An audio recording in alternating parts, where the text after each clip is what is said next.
Welcome to the last Fancast. I'm Fro. And I'm Celeste. And you are listening in on one of our episodes that's part of our Spring 2018 in Review series. If you want to check out everything from the beginning, we'll make a playlist on YouTube for everybody to check out. If you're listening to this on our Mixcloud page, just go ahead and just look for the very first episode, which deals with Megalobox and Hisone to Mousatan to get started. Everything's going to be posted in order there anyway.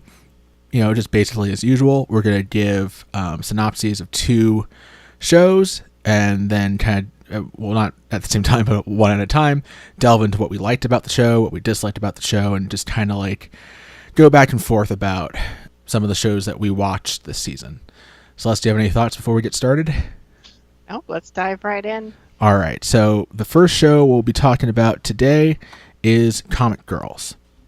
Comic Girls is the story of Kaoruko Moeta, better known as Kaos or Kaos-chan, a 16-year-old high school student and inspiring mangaka whose work has attracted the attention of an editor at a nearby manga publisher, but little else. Though driven to draw manga, Kaos is dispirited as surveys from readers about her latest attempt at creating a series are soul-punishingly negative. In an attempt to get Kaos into an environment where she can get the help she needs and foster her creativity and get her on the right route to take her manga stories to the next level, the editor has her join a girls-only dorm full of fellow young mangaka. It's there that Kaos meets fellow upstart Koyume, a hyperactive blonde shoujo manga artist whose weakness in her work is the inability to draw or depict men or male romantic leads, in particular their faces, in her stories. And also a pair of burgeoning / more established mangakas. There's Ruki, the lavender-haired erotic manga artist who only ever wanted to draw children's manga, and Tsubasa, the energetic and manic tomboy artist extraordinaire whose shonen series is the most popular of the series being made in the dorms. They're joined by a cast of characters including Ririka, who is the house mother of the dorm, who dotes after them and takes care of them, as well as Kaos's wonderful little pet kitten. The class teacher Miharu, who is, we find out, is a fan of one of the girls' work, and creates a really funny little bit of circumstances there. And their fifth dorm mate, the spooky and kind of like cult fan favorite Fura. Comic Girls explores how the four girls interact with one another and the world around them while trying to navigate the odds and ends of the manga world. Adapted by Studio Nexus, an upstart studio with just 5 titles to their name over the past 4 years. In fact, I hadn't seen a single one, which is really strange. I was like, oh, that's interesting. The only one I've heard of is Rikudai Kishi no Cavalry. Okay, and based on a 4-koma manga, this series relies heavily on gag humor, some inventive use of comic panels overlaid over on-screen actions, and a lot of like character-based humor. Comic Girls has basically become source material for a third of the posts on Reddit's IRL, anime IRL, and IRL memes over the past season. But I digress. There's more to the show than just it being really funny. Over the course of one school year, we see the girls, but Kaos-chan in particular, learn from one another and figure out ways to express themselves in their art and make their manga-related dreams come true. One self-deprecating Kaos spiral at a time. That's what Comic Girls is about. Celes, what did you make of it? I thought it was kind of bland. I didn't think it was terrible. I liked it. It was one of my favorite shows to watch every week. What were some but in the end, it was it just felt like Hidamari sketch, but not Hidamari sketch. For sure. I mean, yeah, I can understand that. And we talked a bit about Hidamari sketch on the Moe episode of the podcast, so I know your fondness for it. And like for the people who are like wondering if Comic Girls is like, oh, is this maybe a bit like a Moe version of Shirobako? It's like, Shirobako, no. So I can't comment on that. I've started it, and I would just say no, it is not. I mean, you do get to learn a little bit about the manga business to a degree, but it's very much. It doesn't focus on that at all. Yeah, I mean, and not just. It's one of like my least favorite like aspects of the show. I mean, I would disagree in saying that it's between a 0 to 1 summation of whether or not it focuses on the manga industry. I think it's above 0. There's some episodes that deal with how to deal with, like fans that are expecting, like fan expectations. No doubt. There are definitely some things that they jump into, but and they explore, but with no like depth. I mean, there's no like depth that you can take from outside of the series, but I think it's done well enough to justify the character stories that they're trying to tell, which, depending on your mileage for a lot of things the show does, might not necessarily go that far.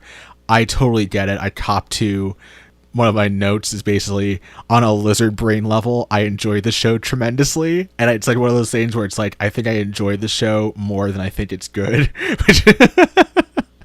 Which it's a very enjoyable show. Yeah, and I mean it's tough. Like, you want to give the things you like a ton of credit and like praise for what it does, but I also try to be as, I try to give it a critical eye with that understanding, but I also know that I just friggin' love Kaos's reactions to everything, and so I am incredibly biased towards a positive evaluation of the show.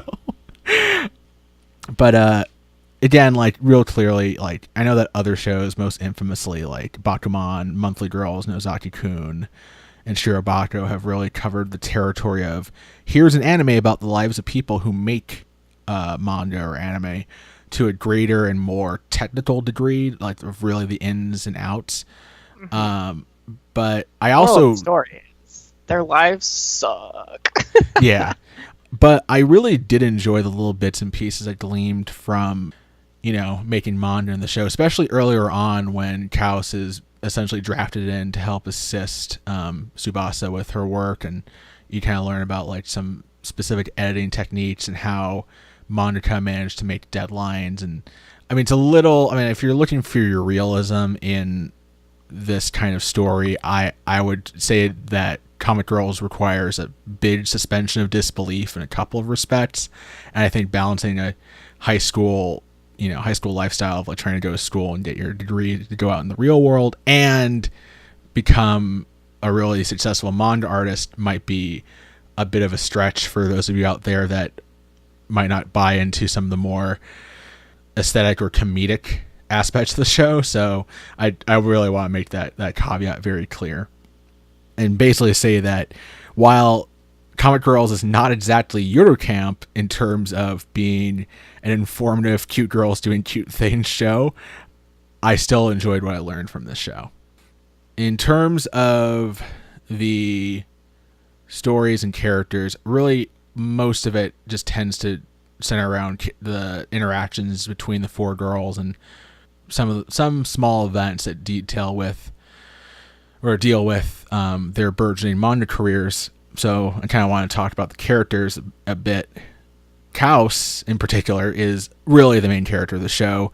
She's basically a meme generator based on her inability to deal with almost anything and the vividly animated faces that result. I love just all of Kaos's buzz and just crazy faces that she makes throughout the show.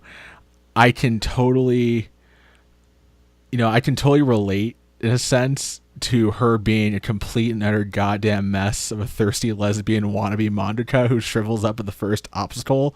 And I understand that can be kind of grating for people, but rather than work against how pathetic it would be, I really feel like the show fully leans into just how grown-worthy Kaos can be in terms of how the other characters are just like throwing their hands up kind of at her about it. And I just really enjoyed that comedic aspect. Yeah. Like I said earlier, like I think the show is fine. It's just kind of average to me, which is why I gave it a 5 out of 10. One of the things that I kind of want to like point on is all the character archetypes have been done better elsewhere. It's almost exactly the cast of Hitomari's sketch. Almost exactly. With a different main character. Like, and Moeta are way different people. And did you like House as a character, or did you grow to wind up just feeling like you were suffering her? Well, it was kind of strange for me because I liked her and her shenanigans throughout the show. But one of the reasons, like, why I feel so like poorly about comic girls in general was when Moita is forced to stand on her own as a character in the last episode. I just felt nothing. I did not care one bit about her. Yeah, I thought that was an interesting decision. There were a couple of shows this season that had a really strong episode, like a penultimate episode, and then a final episode that was just kind of like, oh, this seems a little superfluous. But the best case I can make about episodes 11 and 12, when Kaos finally, like, in episode 11, Kaos finally resolves her season-long character arc of actually getting a storyline and a premise for her art in place that is actually printable in the manga, according to her editor. And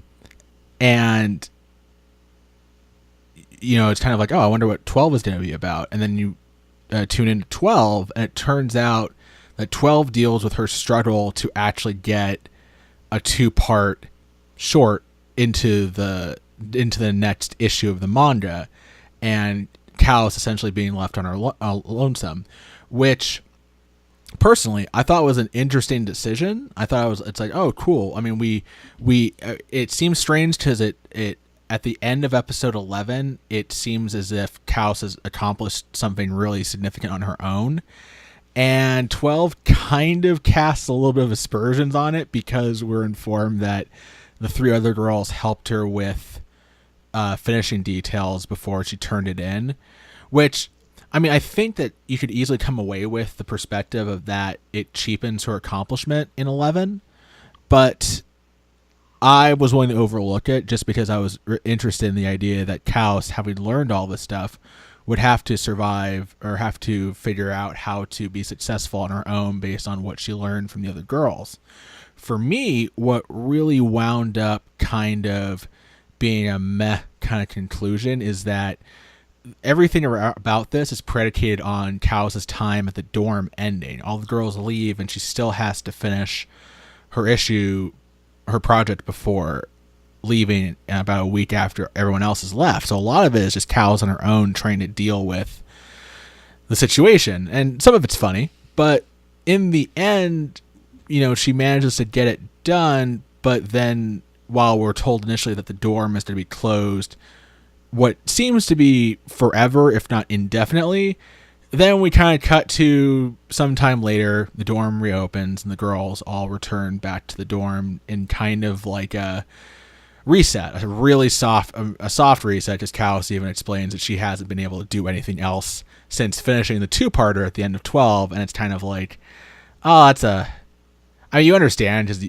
the whole, it's like, hey, maybe they'll actually commission a second season, but it's kind of, I just don't know what else you could do with a second season of this show besides explore the second season. Yeah, besides explore the other characters. And so, and since it's not really set up in kind of like a generational or like, oh, now there's new girls to interact with kind of thing, it's kind of like, oh, it's just a soft reset back to square one, which I don't know. I really disliked that. I wanted to see Kaos progress because I felt like the show was actually going to try and treat her through line story with some seriousness, and then they fumbled it at the very, very end, which is disappointing. Yeah, I was very, very let down by the underwhelming episode 12 of Comic Girls. One thing that, so do you mind if we talk about the characters a little bit more? Yeah, please, by all means. So, like I said earlier, I can't help but compare the characters in Comic Girls to Hidamari Sketch. And, like, if you compare, like, Tsubasa to Sae and Koyumi Koyumi to, what's her name? Hiro? Like, it's almost like a one-for-one copy and paste job. It's very, like, disturbing. Even visually or just character-wise? Even visually. So the other girls are blonde and blue-haired as well? Sae has purple hair, Ah, okay. but yeah, the other one is they're both blonde, kind of wide faced, Kind of airheady characters. kind of airheady, kind of like Koyume is thirsty. Hiro is hungry. She just wants to eat all the time because she's a fat ass. Ah. But it's like it's very like similar. So then I can't help but compare Moeta to Yuno. And one of the things that always stood out to me while I was watching this, it was always like in the back of my mind was in Hinamari's sketch, Yuno is a character who is a successful artist. She's going to a high school that is dedicated to artistic students. Like she doesn't have to prove herself to anyone because she's one of the more gifted artists in the show. Though her senpais, Sai and Chika, I think, someone, Sai and Sai's roommate, they're published and they do great work all the time. So it gives, someone to look up to as an artist. But Moeta comes across as someone who has no skill at all. She's, throughout the entire series, every single one of her manuscripts is rejected, and I can't help but feel like, how has she not been dumped yet? Like, are we supposed to like suspend our disbelief of the manga industry so far as to say that they're just going to keep accepting manuscripts from this girl for a year straight that just keep getting rejected? Yeah, That's a bit of a stretch for me. That's where it all starts coming apart. And I know we're supposed to suspend our disbelief a little bit, but these are still manga artists, and I feel like patience in the manga industry would be wearing thin by the time episode 11 comes by. yeah. No, I understand that. Maybe if I had more experience watching shows that dealt with making manga, I would be a bit more critical of this. I do think that she does get enough feedback from the other four girls that her artwork is exceptional enough at conveying sentiments of cuteness that would be marketable. So I think there is that, but she never gets that from anybody in a position of power. Like her editor never says that outright, as far as I remember. And like pretty much everything that deals with Moeta being treated as positively exceptional has to do with how bizarrely small animals flock to her whenever she's out in public, A, and then B, more Ruki for the most part, but everybody else just treating her kawaii-ness with like awe and like, oh my god, you're so precious kind of stuff. Mm-hmm. Like that's kind of about it. No one aside from the episode where Kaos shows Ruki how to set up a computer, which is kind of funny for a show that's supposed to be set in 2018, where it's like, wait, I mean, like the discussion thread for that episode did point out that there is something of a big reticence about home computers in Japan to some degree, which sounds really bizarre given that Japan seems to always be portrayed as a very technologically savvy country and culture. And I think there was something very specific about home PCs. Like the switch towards mobile phones has been like so concrete and pervasive that the idea of having a computer at home isn't as common as, and maybe not within artists either. Like that might be the case, Whereas, in the US with the webcomic industry, it's almost like, you see artists talking about Wacom tablets and so on and so forth all the time. Even like the notes before each new page or chapter of their webcomic. So that might just be a big cultural difference that justifies that particular thread. But otherwise, there are very few instances where Kaos really comes in the clutch for the other girls, which is kind of disappointing for your main protagonist to be that reactive and kind of stunted. But, I mean, that's kind of the weird appeal of Kaos, is that she is a mess. So, gosh. Let's talk... Oh, sorry, go on. Oh, no, you go on. I was going to, start thinking about conclusions and thoughts. Well, I want to talk a little bit more about some of the other characters briefly.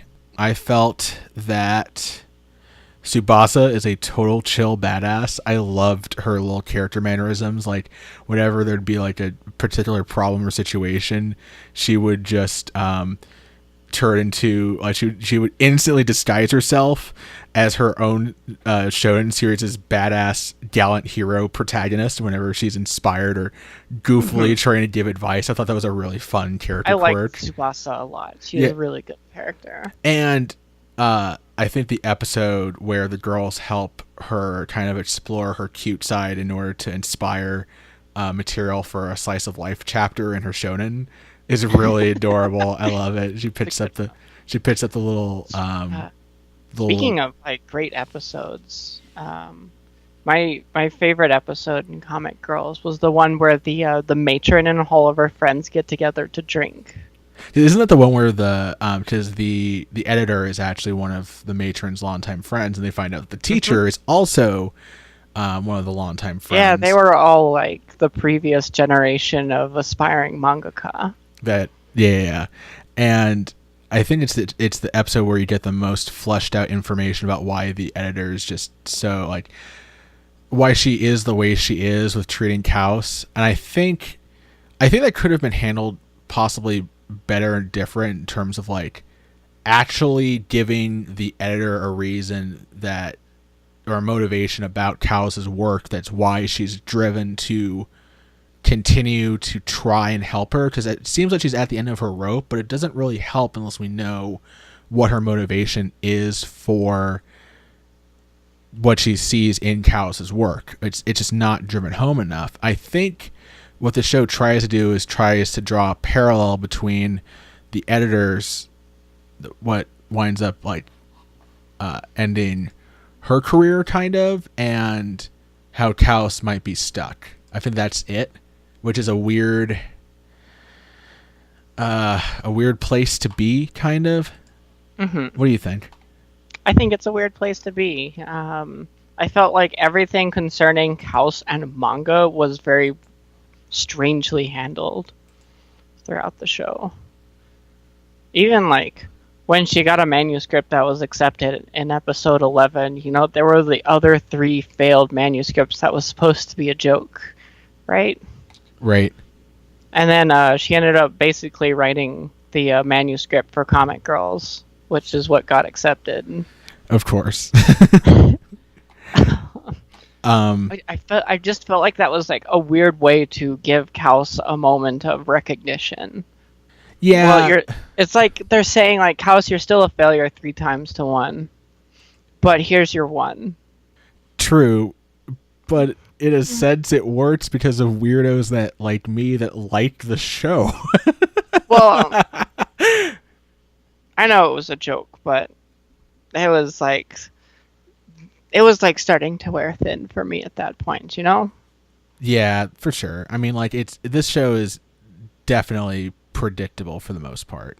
There's some Yuri bait teasing. Oh god, there's so much Yuri bait teasing. I mean, to be honest, one of the things I did like about the show was just how borderline raunchy it got. I mean, one of the best things about Kaos is she's so thirsty. She is so thirsty. Oh my god. And the thing that sold me on this episode, I'm not gonna lie, is the clip that was posted on Crunchyroll about episode 3 where in order to try and help out Kaos with like character designs, she, Koyume, and Ruki get together for like a portrait kind of contest. Not really a contest, but a little get together exercise. And it turns into Ruki and Koyume talking about the specific proportions of their bodies in a very, very loose kind of fashion. And Kaos is in the background like drooling. Yes.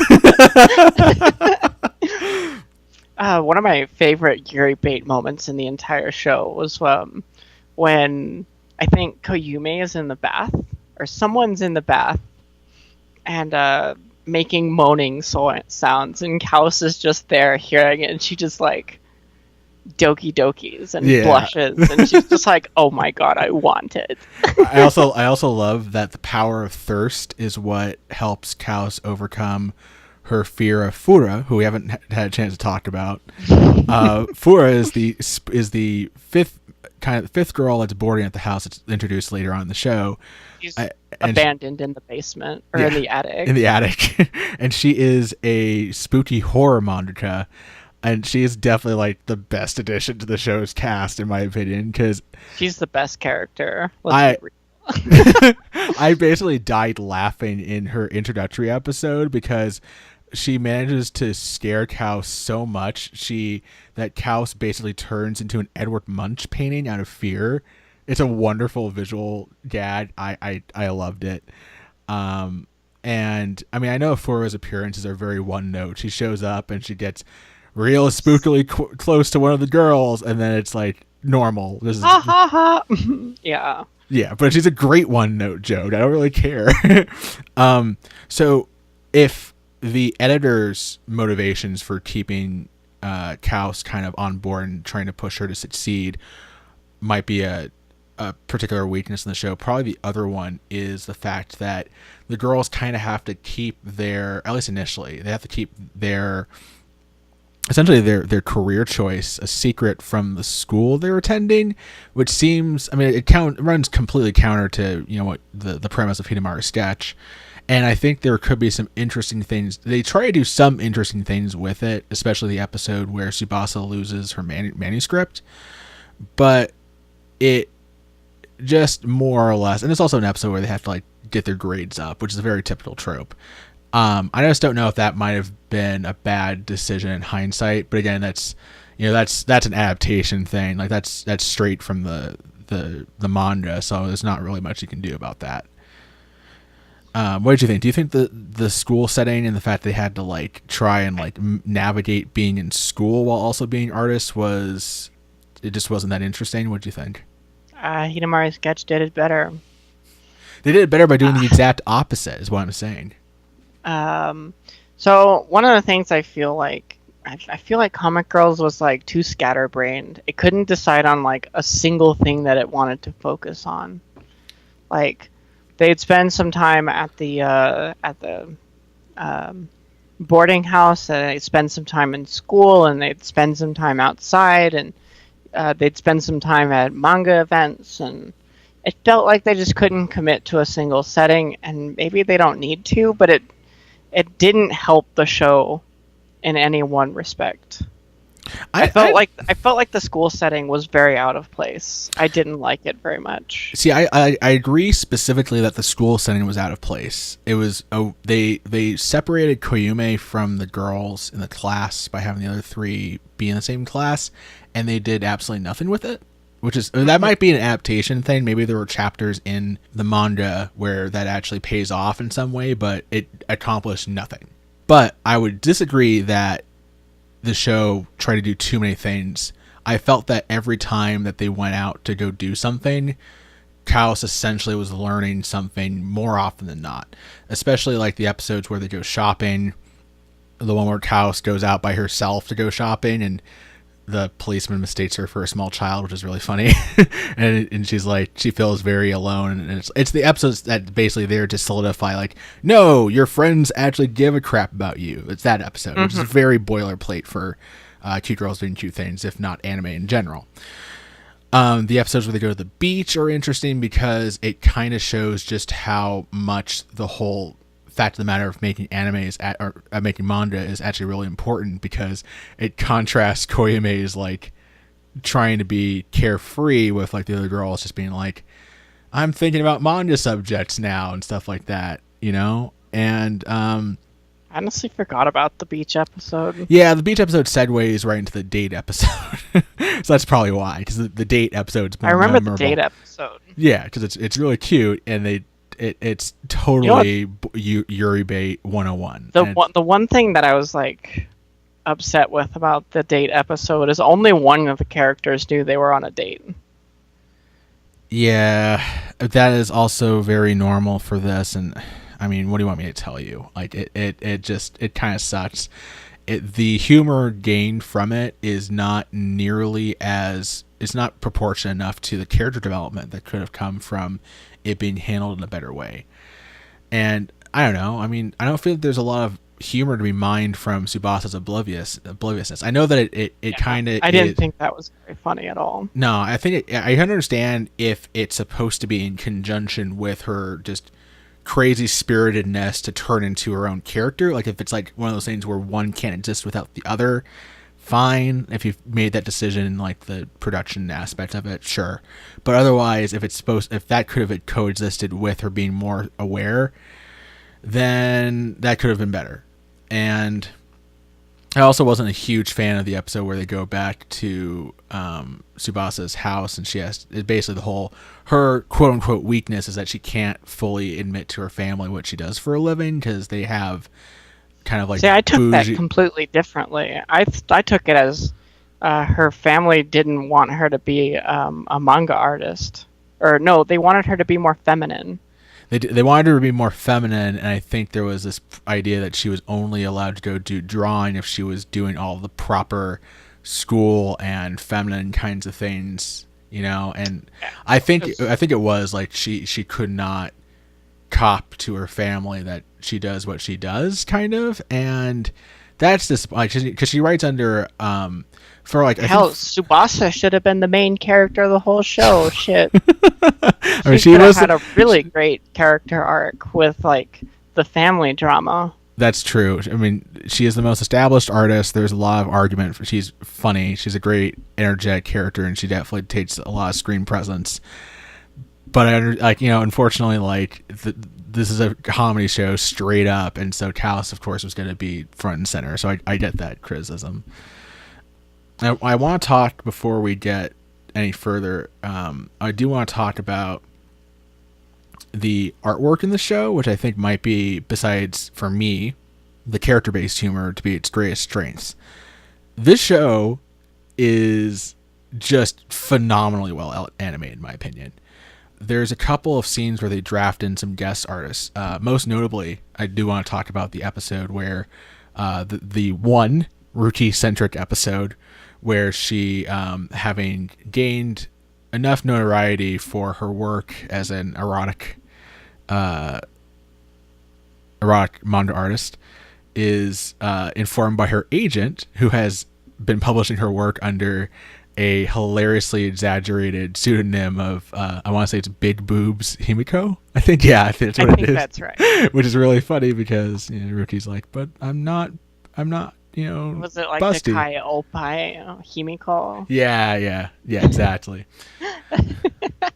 And a lot of this has to do with where Ruki's path has taken her, and she feels a little bit like she's lost control, and a lot of these feelings of not necessarily being able to do exactly what she wanted to do, but still loving the art of creating manga so much that she was willing to put all of her energy into something new, and then realizing that even though what she does is more objectively, more generally speaking, embarrassing to admit, and all the pressure that comes with owning the fact that you draw pretty gratuitously sexy stuff like that, especially for a high school girl, it all culminates this one scene right before she's going to take the stage to meet all of her fans, where we have the perspective of the mirror that she's sitting in front of backstage, and she tussles with her hair in a way for several seconds with no music or no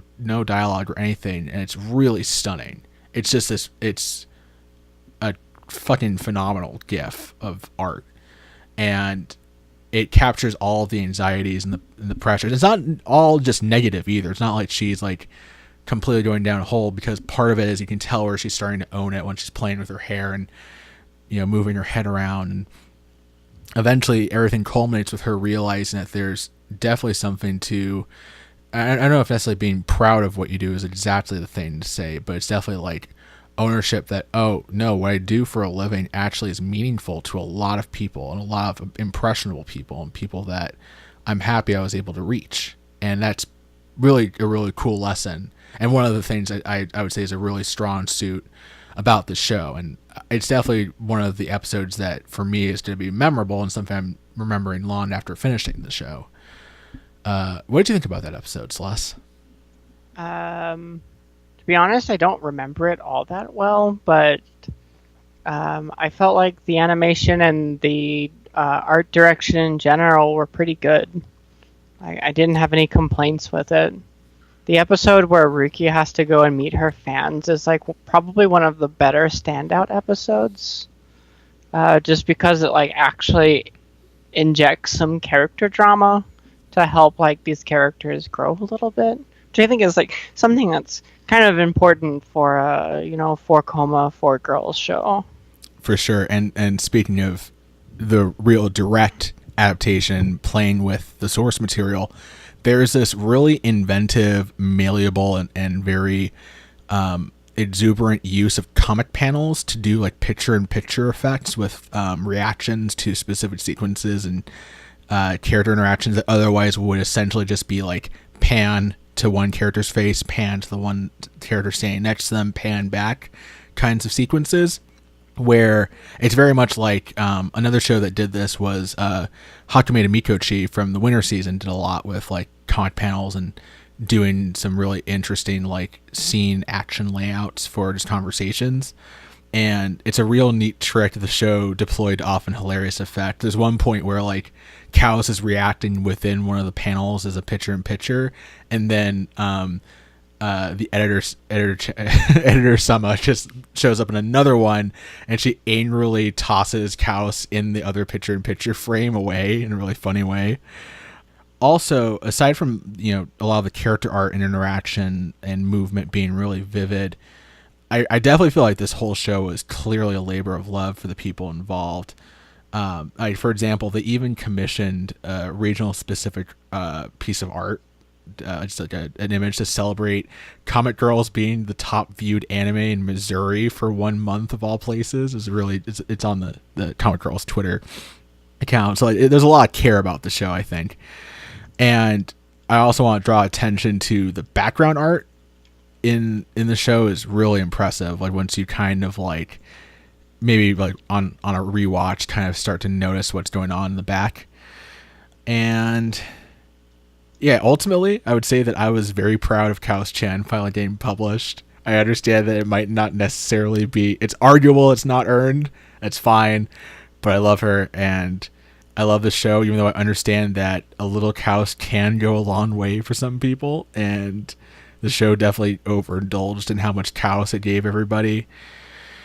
And, I also felt kind of bad the show kind of ran out of things to do with Koyame and Ruki, but ultimately I gave the show a 7 out of 10, and I definitely stand by it. I definitely think it's memorable, and I think that I would recommend it to anybody that's really into moe and cute girls doing cute things.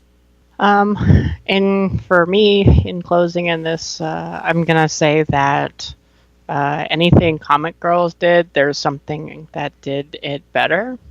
For art-themed moe, there's Hidamari's Sketch, which is one of the like standout greatest moe shows of all time.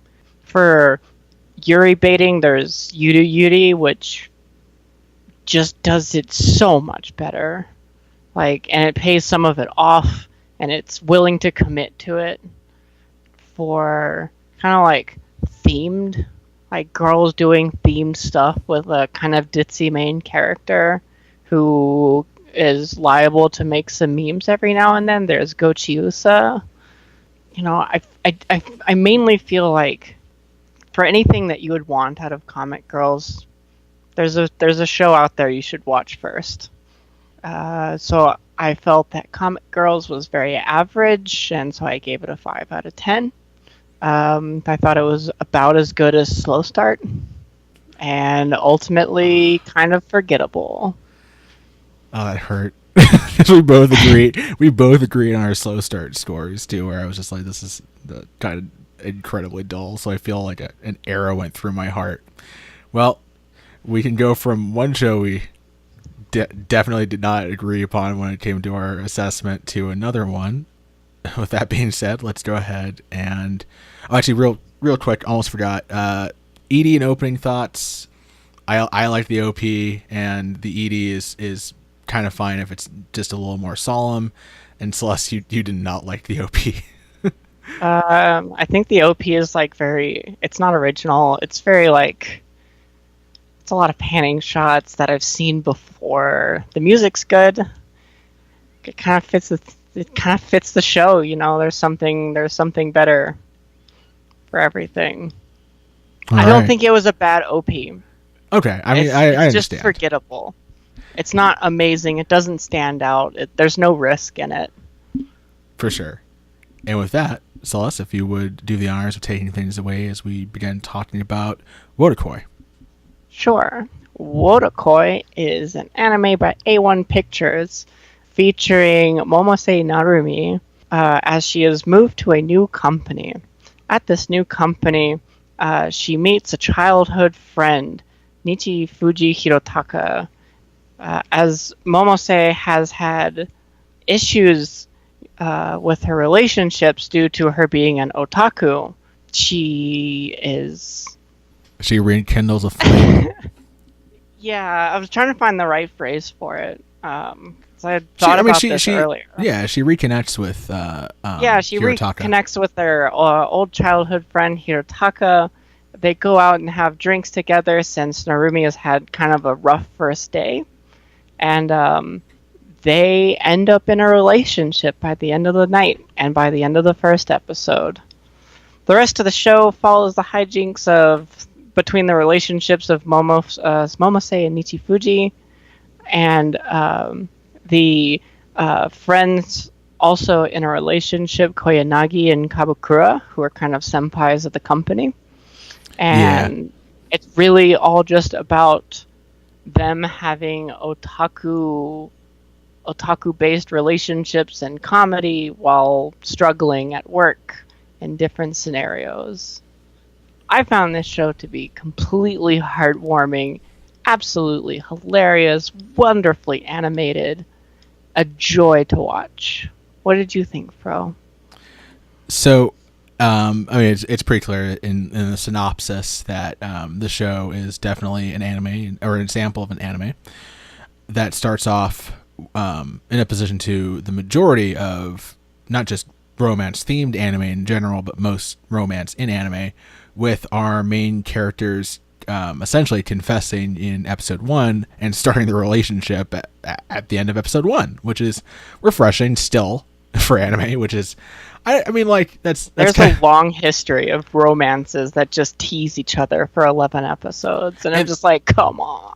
Yeah, and like there's definitely appeal in romances that have to do with the chase, but as somebody who was a huge fan of Ori Monogatari, which is another romance anime that deals with the characters getting into a relationship very early on in the show, which I'll make sure to point as a spoiler when I upload this. It's not really that big of a spoiler anyway, but I was definitely like drawn to this because that was the information that it's about the two characters in a relationship was conveyed before the show, like in the early releases about the show and early information about it. So I was definitely looking forward to this. And one of the big features about this show is that thematically it's about workplace romance. And a show that got a lot of attention last year was Recovery of an MMO Junkie, which was also a romance anime themed around characters that were Japanese and men and women in at least in their early 20s in the workplace rather than in high school. And again, there's a lot of reasons for why most anime takes place in high school. There's some really good videos on YouTube that I can't think of the name of right now that point out. Digibro's got a really good one. Yeah, thank you. Digibro basically outlines like why there's so much high school anime, because it basically is the last time period in Japanese culture where there's any room for exploration and choice, kind of, which is frightening. What I think about myself at that age. I was not mature enough to be locked down when I was graduating high school. Right, but also there's a massive cultural difference in how kids are raised in our country compared to Japan too. There's a lot. There's a lot there. That's its own thing to talk about. And so, and not only that, but the other main couple of the show, Hanako and Kabukura, have been in a relationship for a considerable amount of time before the series starts. And I don't know if they ever spell out exactly how long, but they basically say that the two of them were kind of like high school paramours that were kind of like in a interesting like tsundere a dual tsundere relationship with one another, where it was like, you confess But they're first. both tsunderes. They're both tsunderes. You confess first, no, but you. But they're like absolutely passionately in love with one another, which is really sweet. And so, yeah, all the characters in the show of the main cast are characters that are, either started in a relationship immediately, and also have, existing knowledge and interactions and lives with one another. Because, again, as Celes said, Hirotaka and Momose are childhood friends, so they have a lot to lean on from that period in their lives. It's different. It's refreshing. It's nice to see that. There is a fair amount of self-reflective and self-deprecating drama and character motivations that help drive the overall stories of each episode that are very relatable. In particular, one of the themes that pops up a lot is whether your partner is someone that is somebody who settled on you and you might be keeping them from something better, in a way, which I felt came up a lot. And I think that's a very relatable kind of sentiment. I mean, it makes a lot of sense for a burgeoning new couple to have that feeling. And so it definitely is a lot more overt and present in Hirotaka and Momose's interactions with one another. I don't think it really is a big part of Hanako and Kabakura's at all, really. I mean, it is for like one episode, kind of, which is probably one of my least favorite episodes, which is when the four of them go drinking, which I think is like episode 3. It's very, very, very typical kind of drama sequence that I've seen in like American storytelling that has to do with romance, and I wasn't really that into it. What did you think, Celeste? Did you notice that at all? I do notice it in like the earlier episodes when Momose and Hirotaka are kind of like uneasy about being in a relationship. And considering that they're both pretty new to being in relationships, they're not very mature. That's like a completely normal kind of character arc to go through. One thing that I think so you mentioned that the drinking episode was an episode you didn't like because it had Koyanagi and Kabakura kind of go through the same thing. A little bit. But I don't think that. Essentially, the way I took that was this is just like a way to show that even though Koyanagi and Kabakura always seem to be fighting, they're actually very much so in a confident. They're confidently in a relationship, and they may argue, but it's not going to get in the way of their feelings for one another. Because I only say that because of how uneasy it can feel to see Kabakura and Koyanagi arguing unless you have the confidence that it's not going to threaten their relationship. And boy, do they argue over and over and over and over again. Yeah, but it doesn't ever feel like they're really arguing. Like, that's just kind of like how they go about their romance. And I think that the scene when they're drinking is important to assure the viewer that, hey, their arguing's not really for real. You know what I'm saying? For sure. In terms of some of the visual elements, I'm going to pivot really quickly. I felt, as somebody who, I play video games. I used to play video games a lot more when I was younger, but now I play sparingly. So I would describe myself essentially as a non-gamer, kind of. As a professed non-gamer.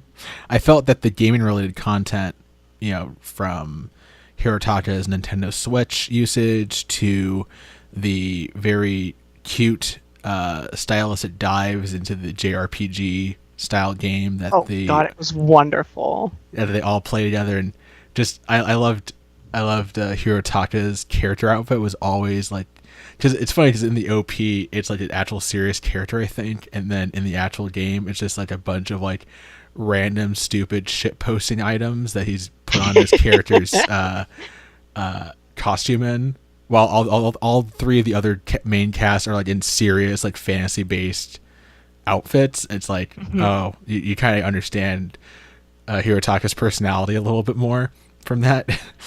And so yeah, a lot of the gaming aspects are really well done. Like there's the scene from episode 1 where before the confession scene when Hirotaka and Momose are drinking together in the bar, and Momose, like, it's a lot of it's themed around this like specific event type thing they're trying to accomplish. I would actually say the first episode is a really strong episode. I enjoyed it a lot. It sold me on the premise, and I was very much interested in continuing on with the show. And scenes like that, scenes like seeing Momose get really furious and aggravated, not being able to get the item she wanted while being drunk, was really cool. I wanted to see more of that. What do you think about the first episode? Is it a really good sell? I loved it. I thought it was wonderful. It very quickly introduces the premise. It gets the idea across that this is going to be a romance about otaku who traditionally feel like they're separated from society. This is saying that no. Just because you have these interests doesn't mean you need to feel like, you can't find someone to spend your time with. I think a big part of Wotakoi is to kind of sell the message that, hey, being an otaku is not that weird anymore. You don't have to be a loner. You can go out there and find people and make babies. See, that's funny because I feel like people actually take the title, which is Wotakoi, I think it's being otaku is hard in love. Love is hard for otaku. I think a lot of people that really enjoy this show enjoy it because it's relatable to a very, very far extent, including, it actually is hard, and this show shows why it's hard. But it's funny you came with the opposite conclusion, which almost makes the subtitle of the show a joke, in a sense. Because I would actually agree with you. I think it's like, it very much shows that a lot of otaku aspects are pretty normalized at this point.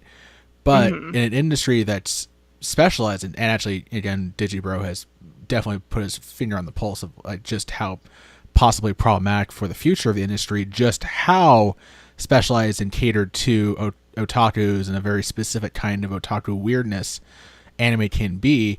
It's funny that you came to an opposite conclusion to me, because I think that what people really enjoyed the show was like, oh, that really applies to me really specifically. It's really hard for me. Yeah, it's really hard. And it's like, huh.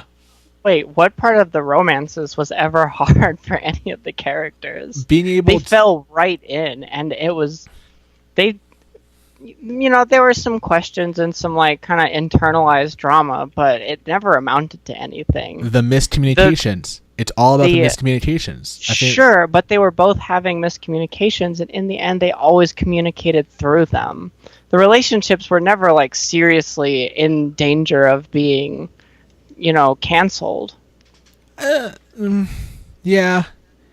I think less so that as more of just like, I felt like the danger was just always about, is there anything to our relationships beyond the fact we enjoy playing games? And I think, the fact is you pretty much nailed, I think you really nailed the important thing to take away from the series, which is that it's fine if that's kind of it, because a lot of that is just normal dating routine, doing stuff together, so on and so forth. That's pretty much like standardized. But I think just from my like understanding of the community reaction to the show, I think a lot of people got the complete opposite message that you got.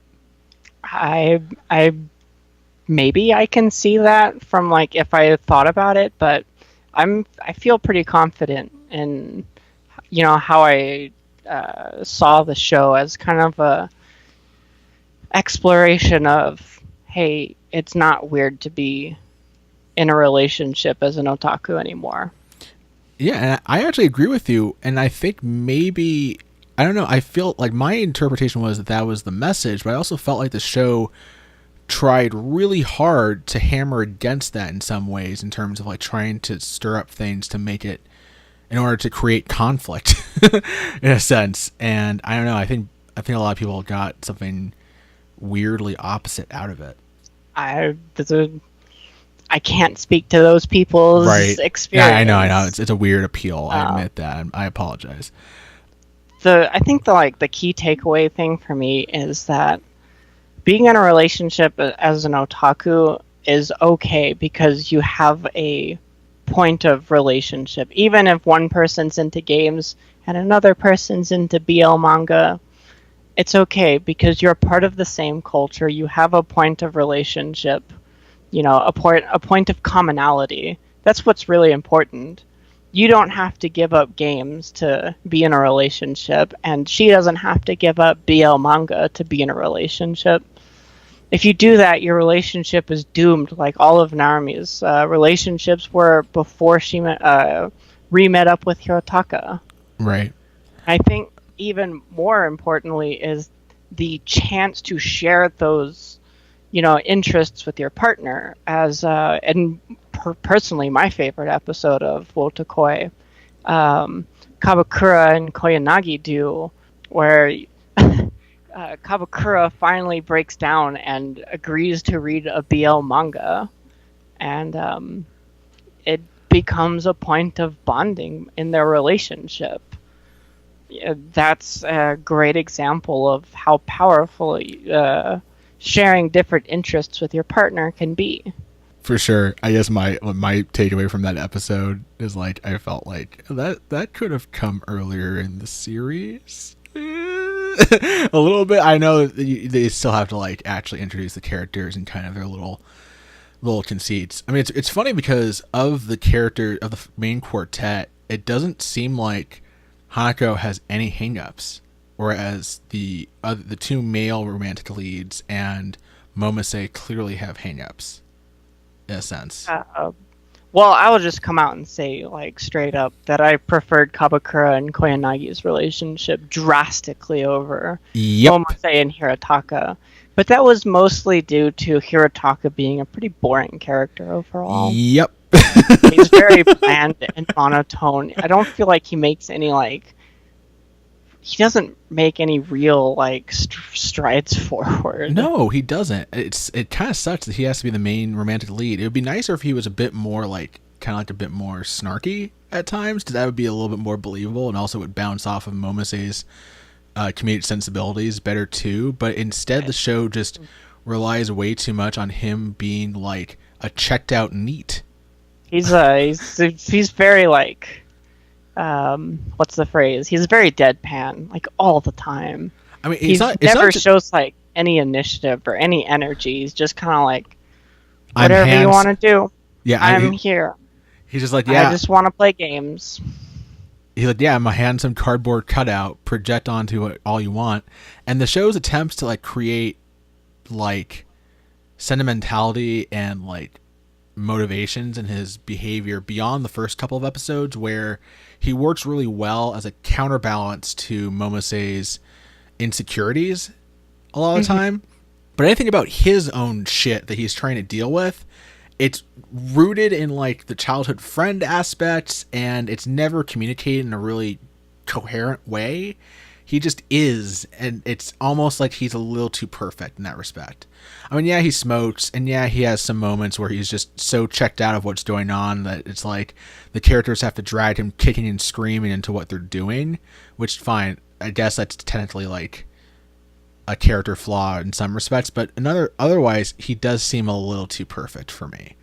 And, I mean, like... Everyone else has, like, a lot of, like, really good, flaws to work on. Well, what about Hanako though? What are her like? That's the other thing is like I mean like that's not a criticism. Koyanagi?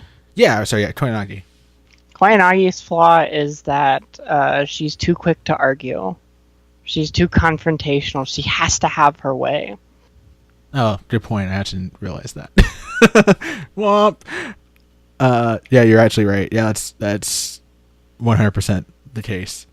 I will say that there were two episodes I really liked that I want to point out as standouts. One is the episode where the male romantic leads go out on a night with the rest of their coworkers, and that episode was great. I loved that episode. Yeah, and then Koyanagi and Momose go out together just on a girls' night. And it's funny because it's actually the one episode where the boys get like some actual dramatic depth and build, because the girls basically just spend their night arguing over which guy they wanted to see on top. I thought that was great. It's very much so a Joshiko argument to have. Yeah, it was nice getting a peek into something I have like absolutely zero kind of context for, so I enjoyed that. But I also, I mean, from a serious standpoint, I really liked like the guys being able to convey like why they really love the women that they're in relationships with, in response to like the kind of clueless, crass-y kind of conversation being sparked by their coworkers who don't have names or lives really, except for just being used here as character bait. The other episode I liked is another early episode where Narume goes over to Hirotaka's house for the first time. It's probably the funniest episode in the whole show for me, because a lot of it has to do with like Momose trying to like, she's not exactly familiar with Hirotaka's mannerisms and personality yet. So at one point she winds up exasperatingly telling Hirotaka to wait for a time when she would have more sensual underwear, and and he's like, "Oh, you mean?" And he interprets it as like, "Oh, you want a different color Wiimote instead," and it's paid off as a gag at the end of the episode with Hirotaka gifting her a pink Wiimote, which is fun. I love that episode. Yeah, I just felt that the show super ran out of steam. So I want to kind of get into my criticisms, unless there's anything you wanted to say before that. The one thing that I want to like talk about before we go into criticisms is like just how like, so I would call the introduction of Nichifuji now as like the linchpin of the entire premise, because it was really great and refreshing to have this character injected into the story.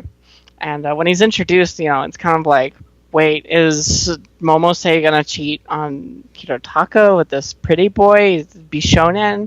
No. It just turns out that they are childhood friends. It's Hirotaka's brother, and he's a complete normie. And everyone just rallies around how much of a normie Naoya is. And it just turns out to be, like, I think that's what really sells kind of the really helps to sell the entire premise of the show, that being an otaku can be a joy in itself. It's an okay thing to rally around in a relationship, or to build a relationship on. So this is probably the thing that like we fundamentally disagree upon the most, because I fucking hate Naoya. I hate everything. I dislike the scenes with Naoya in it, but I love how everyone is just like, oh, Naoya's the normie, and then it brings all four of the main cast closer together. I just think that he winds up like taking some because the focus is magnetized towards him and his like attempts to get into otaku culture. It kind of like funnels everybody in towards crappy storylines involving him throughout the rest of the show, and I hate it. I hate it so much. I dislike him because his only real character aspects are he's pretty and more oblivious than Hirotaka. And that doesn't make Hirotaka a better character either. It doesn't like do anything for Hirotaka's character. It barely does anything for Momose's character. And then for the other two, like, it would have been fine personally if that bit and reveal at the end of episode 5 was just his only appearance in the show, but they kept him on and it actively made the show damn near unbearable in some cases. And I was just like, I don't fucking care about this character. There's nothing to really care about this character for besides being told that he's significant to everybody because he's related to Hirotaka and also a childhood friend of Momose, and is also like, I'm crying because I really always wanted my brother who was clearly in love with you when we were kids. It's so much for that. It's so lazy storytelling. Like, I don't fucking care about this. You haven't put in the work to make me care about this. You're telling me to care about this because I don't.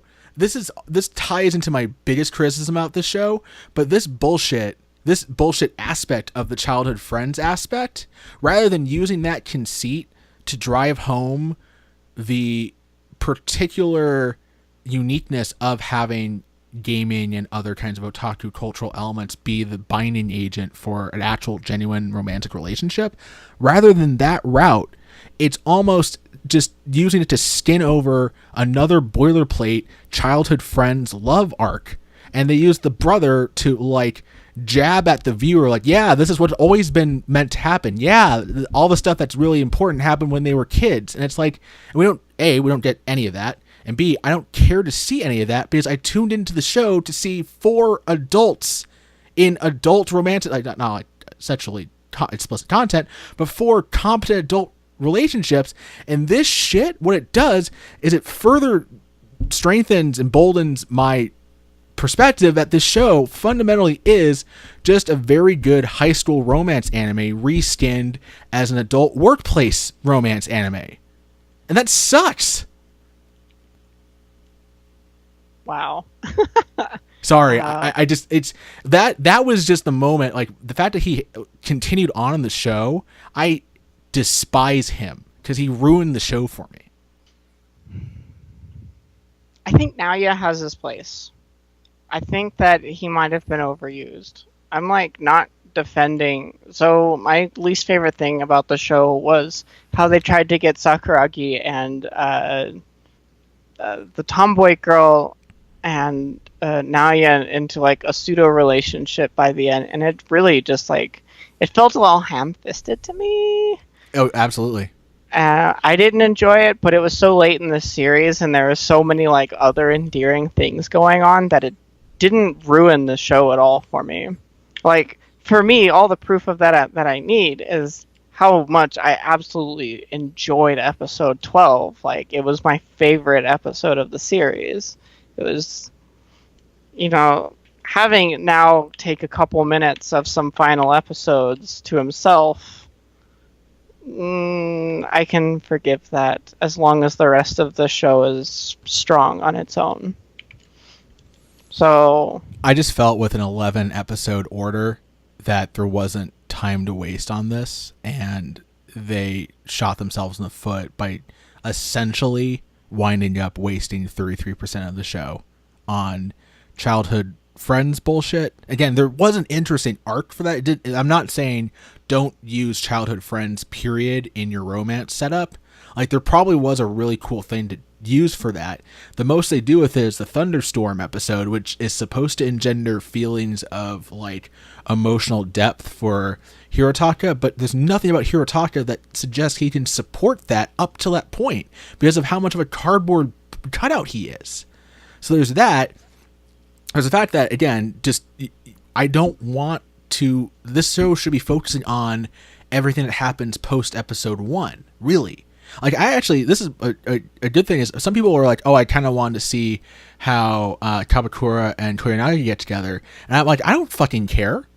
Why should I care about that? I like to see them be involved in like their friendships. Like the 4 main characters have such chemistry. I want to see them interact with one another from the get-go. Like that's the thing that appealed to me about this show is just the 4 of them as they are now interacting with one another. And in a sense, I think maybe the show could have been better as like a 4 to 6 episode OVA series, not as an 11 episode long run, because they try to figure out some way to extend the show by throwing in Naoya, and I already ranted about how much of a poor fit he is, and all he does is serve to highlight the elements of the show that don't work. All he does is a really badly veiled attempt of giving Hirotaka some emotional depth, and it just fucking doesn't work for me. I don't know how else to explain it.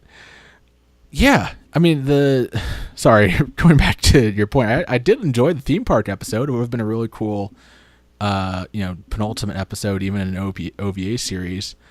But at that point, I mean, it's a lot of the stuff wound up running together for me, and I barely remember the last episode of the series at this point.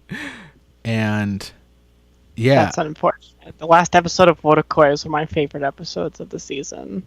That is it the theme park episode, or is that the penultimate episode? I want to say it's the penultimate one. I don't think they go to the theme park on the last episode. Yeah, okay. So what about the last episode did you enjoy a lot? I felt like the last episode just had like a lot of good comedy focused around like the relationship hijinks. Like we've come this far, and now we get to just enjoy their relationship. Yeah. It's kind of weird. Like I'm thinking back to it, and I remember really, really enjoying the last episode. I was laughing my ass off for it. It's so funny because in my notes I wrote, for a romantic comedy, I think the comedy faltered as the series dragged on, especially after Naoya's introduction. I can't recall really laughing out loud at more than a specific couple of things, sort of as though like the timing was off with everything. And I enjoyed the small little like otaku other show references and stuff like Kaiji Ultimate Survivor and stuff like that. It was fun. I was like, yeah, I recognize that. Yeah. But I felt like the show tried to get more mileage out of a tense, small little misunderstandings and self-doubts, like those being blown out of proportion, which is understandable. I never thought that it was like that big of a deal. Well, I mean, the self-doubts are what drives a lot of the character-based drama and so on and so forth. Even the theme park episode when the two get separated and get in the tunnel of love sequence. Oh yeah, that was a great episode. I loved that a lot. Yeah, and like you get the two Momose and Kamakura being scaredy cats. Yeah. I thought that was wonderful. It's funny though because I think maybe the show did not put Kamakura and Momose together for as much as they did, because I felt like Kamakura and Momose had a lot of chemistry, which is bad. It's a bad thing for a show that has two very delineated couples. But yeah, I just the show was building up to being pretty good, and then I just felt, you know, my big closing argument for this is that I understand what people say when they talk about the show positively and what they see in it.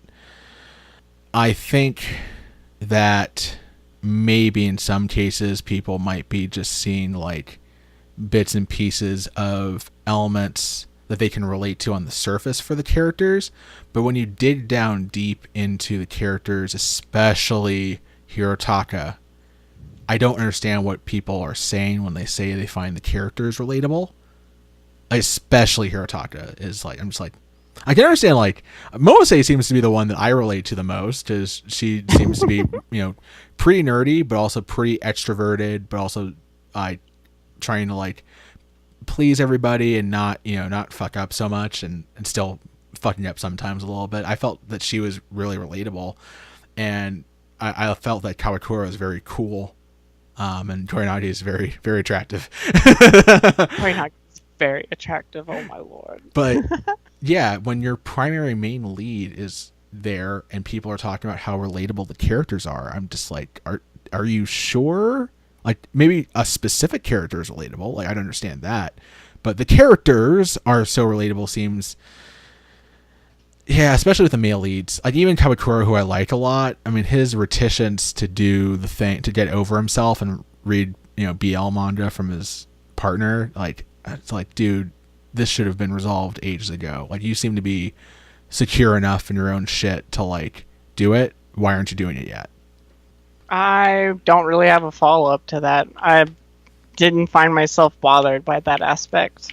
If they had been the main couple, like, maybe I could have asked that question. For sure. Did you have any closing thoughts before we start talking about the OP and ED? I thought Wotakoi was endearing. I liked it a lot. I take back what I said about Naoya being the linchpin of the show. No, I don't. I'm legitimately like making that a comment because I said that. I'm just like, wait a second, why did I say that? I felt like he was a linchpin between the first and second half. Is what I was trying to get at. There's that one scene where I'm like, oh, this is really good. This is like something that makes the show worthwhile. And like, as he drags on, like, the more he's in the show, the less I care. And like, I understand the comment that like he serves as like a normie used to be like, oh yeah, no, this kind of stuff is like normalizable and cool. Like, I get that, but I really feel like what I think the show actually was really trying to hammer home wasn't that. maybe. I don't know. It's tough. I might have to like re-examine that part too myself personally, because I didn't think about it that way until you brought it up. I just know that I'm very strong to my feelings that beyond his introductory episode, I dislike Naoya a lot. So I'll put it that way. That's fair. So in this one, Celes enjoyed Wotakoi in 8 out of 10, correct? Yeah, I gave it an 8 out of 10. I would absolutely recommend this. I wound up giving the show a 6 out of 10, which is still within my range of recommending the show, especially even to new viewers of anime and whatnot. I feel like you might get a really good understanding of what it means to be an otaku from watching the show, personally. But I would definitely have to give some caveats in terms of just my criticisms of the Hirotaka brothers, or the Nifuji brothers, in terms of just like how flimsy and how much I dislike one of them. And the other thing I will say that's positive is that the OP for this show fucking rules. This OP is by far the strongest of the season. It's gonna be somebody put a lot of love and care and passion into animating this OP. I can't say enough good things about it. From the hand motions, they're gonna basically turn into like the next Haruhi style, like everyone's going to do all the motions and choreography for it, to the inventive use of smartphones in a way like to do different perspective shots and show off something that's also present throughout the show entirely, which is the really vivid color palette used in the show. Like the colors just bounce off the screen. It's key to the OP success. The ED is very, very bland and kind of bad. I mean, I won't go so far as to say it's bad, but it's forgettable. It's bland. It's not amazing. Like the OP just knocks it out of the world. Which is funny because I can almost like make a metaphor that the EP and OP discrepancy is how I feel about the show as it progresses. Oh man. Ouch. Well, hey. But, thanks again for everybody for listening to this part of our Spring 2018 in review portion. If you're watching this on YouTube, hopefully just stay tuned. They'll hopefully carry over to the next bit. If not, or if you are incredibly incensed that I disliked Wotakoi or that Celes happened to slander Comic Girls, please email us at lapsfancast@gmail.com. But especially if you're mad that Celes slandered Comic Girls. I mean, come on, can you believe it? Was fucking terrible. Well, that was what Wotakoi was. But yeah, this was fun. Thanks again, Celes. And this is Fro signing out. This is Celeste saying goodbye.